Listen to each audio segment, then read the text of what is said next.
কিছুমান নিৰ্দিষ্ট অঞ্চলত ছাত্ৰ ছাত্ৰীসকল তেওঁলোকে বহু দূৰ মানে খোজকাঢ়ি যাব লাগে বা যাতায়াতৰ সমস্যা এটা থকা নথকা নহয়।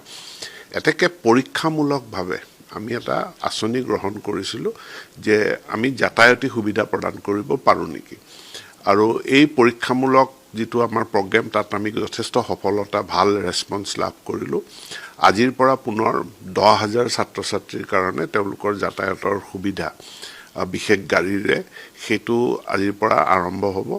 আৰু মূলতঃ চাহ বাগিচা অঞ্চল য'ত ছাত্ৰ ছাত্ৰীসকল বহু দূৰ এখন বিদ্যালয়ৰ কাৰণে যাব লাগে। LP স্কুলখন হয়তো বাগানতে আছে, কিন্তু হাইস্কুল বিশেষকৈ 9-10 তালৈ বহুত দূৰ, আৰু সেইকাৰণেই টি গাৰ্ডেন মডেল স্কুল স্থাপন কৰা হৈছিলে।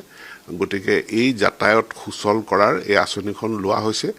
ইয়াৰ যিখিনি ৰেছপন্স পাওঁ সফলতাৰ ওপৰত নিৰ্ভৰ কৰি ভৱিষ্যতে আঁচনিখন আমি আৰু বহলাবলৈ চেষ্টা কৰিম। জিলা হিচাপত আমাৰ 11খন জিলা। 11খন জিলা স্কুল হৈছে 198খন আৰু সৰ্বমুঠ ছাত্ৰ ছাত্ৰীৰ সংখ্যা হৈছে 9,714 গৰাকী। এই বাজেটখিনি আমি বিচাৰিছিলোঁ, ইয়াত বিভিন্ন বাহন আছে, বিভিন্ন লোকক দায়িত্ব দিয়া হৈছিলে।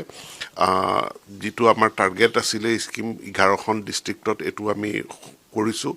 আৰু আমাৰ যিটো ফিনেন্সিয়েল ছাপৰ্ট প্ৰতি ছাত্ৰৰ বিপৰীতে আমাৰ 5,400 টকাকৈ খৰচ হৈ যাব পাৰ ষ্টুডেণ্ট আমাৰ 26-27ত।